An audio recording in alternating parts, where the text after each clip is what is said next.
প্রিয় শিক্ষার্থীবৃন্দ, নতুন আরেকটি ভিডিও সিরিজে আপনাদের সবাইকে স্বাগতম জানাচ্ছি। আমি আনিসুল ইসলাম। আশা করি আপনারা সবাই অনেক ভালো আছেন। নিশ্চয়ই ভিডিও সিরিজের টাইটেল দেখে আপনারা বুঝে নিয়েছেন এই ভিডিও সিরিজটি হচ্ছে এক্সপ্রেস জেএস এর উপর। তো এই ভিডিও টিউটোরিয়ালে আমি এক্সপ্রেস জেএস সম্পর্কিত কিছু বেসিক থিওরি সম্পর্কে আলোচনা করব, যেগুলো অবশ্যই শুরুর দিকে আপনাদের জানা প্রয়োজন। এই ভিডিও টিউটোরিয়ালে যে সকল বিষয় নিয়ে আলোচনা করব সেগুলো এখানে উল্লেখ করা আছে, দেখতে পাচ্ছেন। এক্সপ্রেস জেএস কি, এক্সপ্রেস জেএস কেন ব্যবহার করতে হবে, server side, client side, API, database সম্পর্কে খানিকটা আলোচনা করব। তবে তার আগে কিছু ইম্পর্ট্যান্ট কথা এখানে বলে নিতে চাই। আপনারা নিশ্চয়ই অনেকে জেনে থাকবেন যে আমি অলরেডি অনেকগুলো সাবজেক্ট নিয়ে কাজ করেছি, এখানে উল্লেখ করা আছে, দেখতে পাচ্ছেন। এবং এখানে কিছু গ্রিন মার্ক করা আছে যেগুলো নিয়ে এই মুহূর্তে কাজ করছি। তো জাভাস্ক্রিপ্ট এটা চলতে আছে এবং চলবে। মূলত রিঅ্যাক্ট নিয়ে কাজ করছি, সেটাও চলবে। নোড জেএস নিয়ে কাজ করছি এবং এই মুহূর্তে এক্সপ্রেস জেএস। তো এই জিনিসগুলো একই সাথে চলবে, সেটা লক্ষ্য রাখবেন। এবং আমি অলরেডি সোফার 1600 ভিডিওস তৈরি করেছি এই 27 এইখানে দেখতে পাচ্ছেন সাবজেক্টের উপর। তো অনেকগুলো সাবজেক্ট চলছে, ইনশাল্লাহ আপনাদের দুয়ে আরও চলবে। তো কিছু ইম্পর্টেন্ট বিষয় যেটা বলতে চেয়েছিলাম যে এই ভিডিও সিরিজ অর্থাৎ এক্সপ্রেস জেএস যদি আপনি শুরু করতে চান, সেক্ষেত্রে অবশ্যই যে জিনিসটা আপনার লাগবে সেটা হচ্ছে জাভাস্ক্রিপ্টের নলেজ লাগবে। এবং আমি গত ভিডিও সিরিজ যেটা তৈরি করেছি নোড জেএসের উপর, সেই সিরিজটা অবশ্যই দেখতে হবে। যদি আপনি নোড জেএস এবং জাভাস্ক্রিপ্ট এই দুটো সিরিজ শেষ না করে থাকেন, তাহলে অবশ্যই এক্সপ্রেস জেএস দেখার আপনার কোনো দরকার নেই, কারণ এখানে অনেক কিছুই বুঝতে পারবেন না। আর আমি আমার কোডগুলো সাধারণত গিটহাবের যে অ্যাড্রেসটা রয়েছে সেখানে আমি আপলোড করে দিই, সেটা আমি দেখিয়ে দিচ্ছি অ্যাড্রেসটা, যাতে করে আপনাদের সুবিধা হয়। তো এখানে দেখতে পাচ্ছেন এই যে আমি এখানে মূলত আমার যে লেসনগুলো তৈরি করছি, প্রত্যেকটা লেসনের কোডগুলো মূলত এখানে আমি দিয়ে দিচ্ছি, যাতে করে খুব সহজেই আপনারা ফলো করতে পারেন। আরেকটা বিষয় হচ্ছে নোড জেএস এবং এক্সপ্রেস জেএস, এই দুইটা ভিডিও সিরিজ কিন্তু আমি সিঙ্গেল একটা প্লে লিস্টের মধ্যে রেখে দিয়েছি, যে দেখতে পাচ্ছেন Node JS and Express JS, যাতে করে আপনাদের ফলো করতে সুবিধা হয়। ওকে, তো এই দুইটা বিষয় অবশ্যই খেয়াল রাখবেন, যেটা অলরেডি বলে দিয়েছি।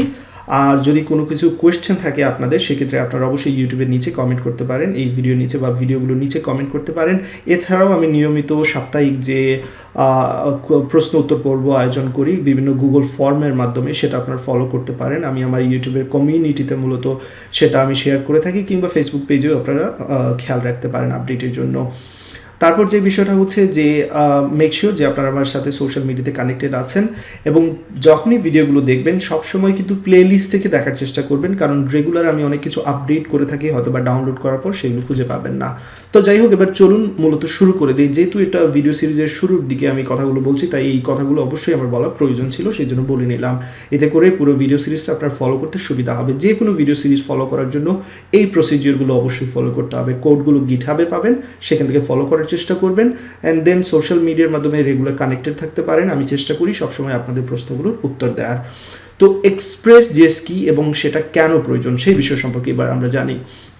খুবই সিম্পল, এক্সপ্রেস জেএস দেখেই বোঝা যাচ্ছে জাভাস্ক্রিপ্ট রিলেটেড। তো এটা হচ্ছে নোড জেএস। যারা নোড জেএস শিখেছেন তারা নিশ্চয়ই জানেন যে আমরা নোড জেএস সার্ভার সাইডের জন্য ব্যবহার করেছি। তো সার্ভার সাইডের যে কোডগুলো আমরা তৈরি করি, সেগুলোকে আরও সিম্পলি রিপ্রেজেন্ট করার জন্য বা তৈরি করার জন্য একটি ফ্রেমওয়ার্ক হচ্ছে এই এক্সপ্রেস জেএস, যার সাহায্যে আমরা খুব সহজেই কী করতে পারবো, কোড লিখতে পারবো সার্ভার সাইডে। তো এই হচ্ছে ইম্পর্টেন্ট বিষয়, নোড জেএসের একটি ফ্রেমওয়ার্ক, অর্থাৎ নোড জেএসকে হেল্প করার জন্য মূলত এই এক্সপ্রেস জেএসটি নিয়ে আসা হয়েছে। তো এর সাথে যেমনটা বলেছি, আমরা সার্ভার সাইটে আমাদের লজিকগুলো লিখতে পারবো, বিভিন্ন ধরনের রেস্ট এপিআই তৈরি করতে পারবো, সেটা ডেস্কটপ, ওয়েব বা কিংবা মোবাইলের জন্য হোক। তারপর এটা শেখা অনেক সহজ, ডেফিনেটলি যারা জাভাস্ক্রিপ্ট স্পেশালি জানেন, এটা খুবই সিম্পল, ইনশাল্লাহ খুব সহজেই আপনারা শিখতে পারবেন। আর যেমনটা বলেছি, এটা অনেক টাইম সেভ করবে, কারণ অলরেডি অনেক কিছু ক্রিয়েটেড আছে, আমরা তার সুবিধাটা এখানে নেব। ওকে, আর অনেকগুলো টার্মস আছে যেগুলো আপনারা প্রায় সময় শুনে থাকেন বা অনেকেই অলরেডি জানেন, যেমন মার্ন স্ট্যাক। তো এই মার্ন স্ট্যাক এগুলো খুবই পপুলার স্ট্যাকিং। তো এগুলোতে বা ফুল স্ট্যাক যেটা বলে থাকি, এই ফুল স্ট্যাকের মধ্যে অনেক কিছু ইনক্লুডেড আছে। তো ফ্রন্ট এন্ড ব্যাক এন্ড যাই বলি না কেন, বাট এই স্ট্যাকগুলো কিন্তু একটু খেয়াল রাখতে হবে। এগুলোর সাথে আসলে ফ্রন্ট এন্ড ব্যাক এন্ড একসাথে মিক্স করা এখানে, অর্থাৎ ফুল স্ট্যাকের মতোই, বাট বিভিন্ন টার্ম রয়েছে এগুলো। যেমন মার্ন স্ট্যাকে এখানে কী কী টেকনোলজি ব্যবহার করা হয় লক্ষ্য রাখবেন, MongoDB, এক্সপ্রেস, দেন রিঅ্যাক্ট, নোড। তো এখানে এক্সপ্রেস বিষয়টা একটু খেয়াল রাখবেন, নোডের সাথে কিন্তু এক্সপ্রেস রয়েছে। দেন নার্ড স্ট্যাক, এইখানেও কিন্তু এক্সপ্রেস রয়েছে। পার্ন স্ট্যাক, এইখানেও কিন্তু এক্সপ্রেস রয়েছে। সো নোডের সাথে আসলে এক্সপ্রেসটা খুবই ইম্পর্টেন্ট একটা বিষয়, তাই আমরা মূলত এক্সপ্রেস জেএস শিখছি এখানে। তো যেমনটা বলেছি আমরা আসলে এই সার্ভার সাইড ল্যাঙ্গুয়েজ যেটা নোড এবং এক্সপ্রেস একসাথে শিখছি, এটা কেন প্রয়োজন? আমরা যখন একটি অ্যাপ্লিকেশন তৈরি করি ফ্রন্ট এন্ড থেকে, তখন আমরা কি করি, বিভিন্ন ধরনের রিকোয়েস্ট দিয়ে থাকি বিভিন্ন এপিআই এর মাধ্যমে। সেই এপিআই এর বিভিন্ন মেথড রয়েছে, সেটা হতে পারে গ্যাট, সেটা হতে পারে পুট, সেটা হতে পারে ডিলিট, বিভিন্ন ধরনের এপিআই মেথডস রয়েছে। সেইগুলোর মাধ্যমে আমরা আসলে সার্ভারের সাথে কানেকশন করে থাকি এবং সার্ভার কি করে, সেই রিকোয়েস্টের উপর, আমরা যে রিকোয়েস্টটা পাঠাবো সেই রিকোয়েস্টের উপর ভিত্তি করে একটি রেসপন্স দিয়ে থাকে।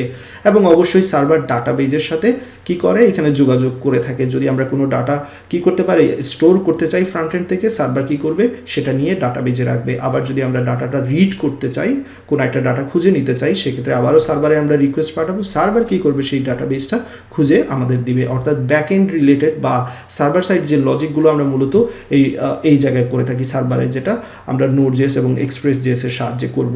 তো আমরা শিখবো কিভাবে এপিআই তৈরি করতে হয় এবং কিভাবে সার্ভারের সাথে ডাটাবেজের সম্পর্ক তৈরি করতে হয়, সেই সকল বিষয় অবশ্যই আমরা শিখবো। ইতিমধ্যে আমরা ফ্রন্ট এন্ড রিলেটেড যা যা দরকার মোস্ট অফ দ্য জিনিস অলরেডি শিখে নিয়েছি। HTML, CSS, জাভাস্ক্রিপ্ট, বুটস্ট্র্যাপ, সাস, অনেক কিছু এখানে শিখেছি আমরা, তাই না? jQuery, তারপর রিয়্যাক্ট, আমরা রিয়্যাক্ট অনেক কিছু শিখেছি, কিছুটা এখনও বাকি। যেটা আমি চাচ্ছি যে এই যে মার্জ ট্যাগ যে বিষয়টা নিয়ে আলোচনা করেছি, এখানে আপনারা নিশ্চয়ই লক্ষ্য রেখেছেন যে এখানে MongoDB, এক্সপ্রেস, রিয়্যাক্ট, নোড একসাথে কাজ করবে। তাই আমি চাচ্ছি রিয়্যাক্টের যেই বিষয়গুলো বাকি সেগুলো একসাথে করার জন্য। তো অবশ্যই ধৈর্য ধরতে হবে আপনাদের এইখানে, ওকে? সো এই টার্মগুলো অবশ্যই নিশ্চয়ই বুঝতে পেরেছেন। এবার চলুন যে বিষয়টা নিয়ে আমি এখানে আলোচনা করতে চাচ্ছিলাম, একেবারে রিয়েল লাইফের একটা এক্সাম্পল আমি এখানে আপনাদের দেখাতে চাচ্ছিলাম। যে আমি এখানে যে রিকোয়েস্টের কথা বলছি বা এপিআই এর কথা বলছি, মনে করেন এই যে আমার ফেসবুকের যে অ্যাড্রেসটা রয়েছে, তো এই যে এটা একটা এপিআই ধরা যাক। এখানে কি করছি, যে facebook.com-এ গিয়ে স্টাডি উইথ আনিস এই রাউটে আমরা গিয়েছি এবং এই রাউটটাকে আমরা সার্ভারকে রিকোয়েস্ট করছি যে আমাদের কিছু ইনফরমেশন রেসপন্স দেওয়ার জন্য, এবং এই সার্ভার এই রাউটের উপর ভিত্তি করে সে একটা রেসপন্স দিচ্ছে, এখানে একটি পেজ দিচ্ছে। তো ধরা যাক আমি যদি এখানে নিউজ ফিডে যাই, তো আমি এই সার্ভারের কাছে ফ্রন্ট এন্ড থেকে রিকোয়েস্ট পাঠালাম। সার্ভার কি করবে, এই নিউজ ফিডের উপর এই যে এই রাউটের উপর ভিত্তি করে ধরা যাক সে আমাকে কিছু ইনফরমেশন এখানে কি করছে, সে আমাকে রিটার্ন করছে। এই বিষয়টা লক্ষ্য রাখবেন।